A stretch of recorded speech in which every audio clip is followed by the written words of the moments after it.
Pistachio's father is kidnapped and forced to use his powers to do the bidding of the movie's villain, a character with the not-so-subtle name of Devlin. Being generous, I'll spare you the details of Pistachio's mentally handicapped quest to locate and free his enslaved father, and simply remark that the all-seeing eye is used as a symbol of Pistachio's bloodline.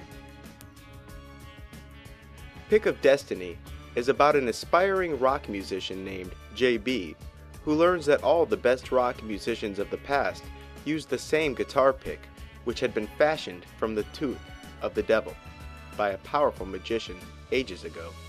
He eventually obtains the Pick of Destiny in the Rock and Roll Museum, and by the end does battle with the devil in a rock-out contest. The all-seeing eye is seen on Jack Black's t-shirt and on the headband of Jack's mentor, another band member named KG. Mystery Men is about a group of disorganized wannabe superheroes who realize that it is up to them to save Champion City from a crime wave perpetrated by the movie's disco-obsessed villain, Casanova Frankenstein.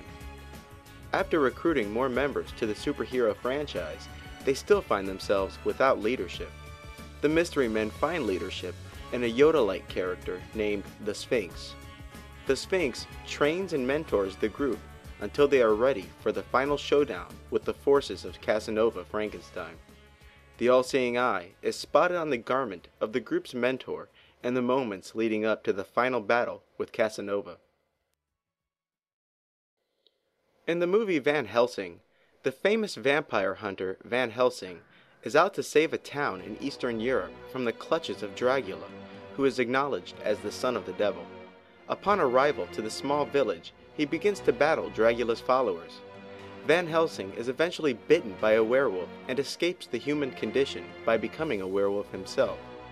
Using his newly acquired abilities as a werewolf, he locates and defeats Dracula. The all-seeing eye is seen only once in the movie, at the beginning, where it graces the bandana Van Helsing wears to conceal his identity. The movie The Imaginarium of Dr. Parnassus is about a traveling band of street performers who are more than what they seem. The traveling stage they perform on actually contains another dimension. Those who enter into this alternate dimension can become and experience anything they imagine.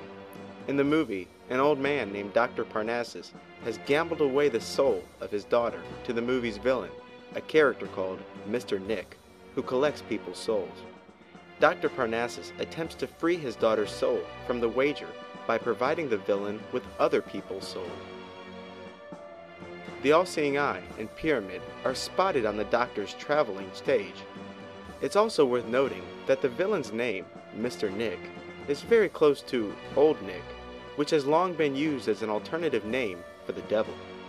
This villain is also explicitly called the devil in the movie. National Treasure is about a large, ever-growing treasure that has been handed down to one owner after another for ages. Eventually, the large cachet of jewels and precious metals ends up in the hands of a group of knights called the Knights Templar. The Knights Templar, portrayed as noble heroes, feared that the treasure would fall into the hands of the British Empire, so they hid the treasure and left a series of clues regarding its whereabouts so that future generations could locate it.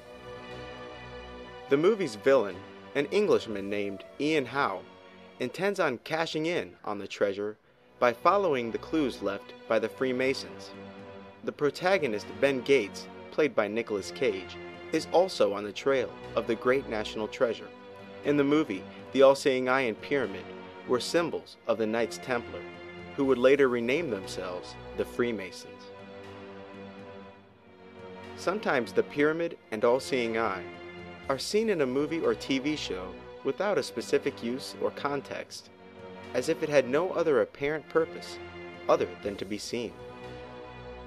The first of these instances is a series of movies called Halloween Town.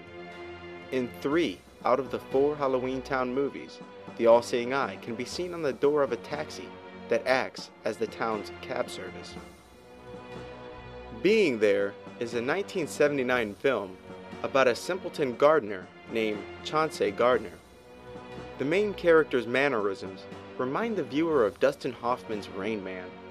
But unlike Rain Man and his superb mathematical abilities, Chauncey has no redeeming qualities or special talents aside from being mistaken by other people as profound and insightful. As the movie progresses, the viewer can hardly tell who's dumber, Chauncey or the countless people who have mistaken his simpleton expressions as deep and profound. At the end of the movie, a group of men are burying one of the president's top advisors who took Chauncey under his wing. Mysteriously, the men conclude that Chauncey is the only candidate that could take the place of the old man who has recently passed away. The All Seeing Eye is seen on the final resting place of the president's late advisor. Just before the ending credits, a perplexing scene takes place as Chauncey is witnessed walking on water. The 1973 movie Holy Mountain, similar to El Topo, was going for surrealistic and artsy, but only manages to be absurd and blasphemous to boot, where almost every scene is a mockery of Jesus Christ.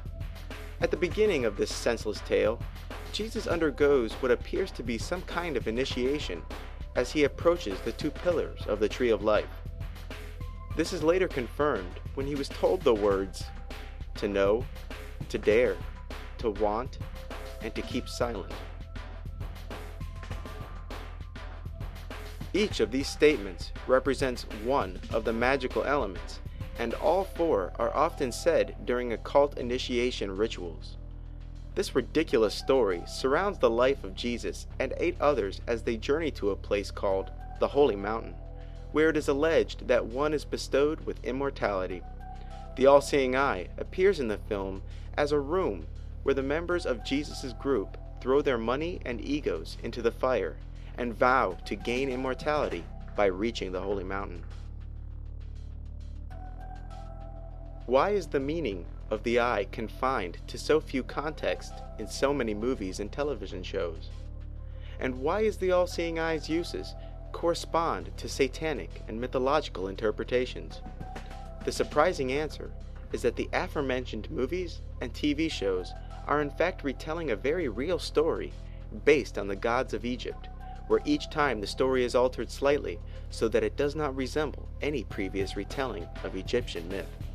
The sun and all-seeing eye, once symbols of protection and divinity, have now become emblems of evil. Clearly, there are repetitive themes regarding the use and context of the all-seeing eye in popular media.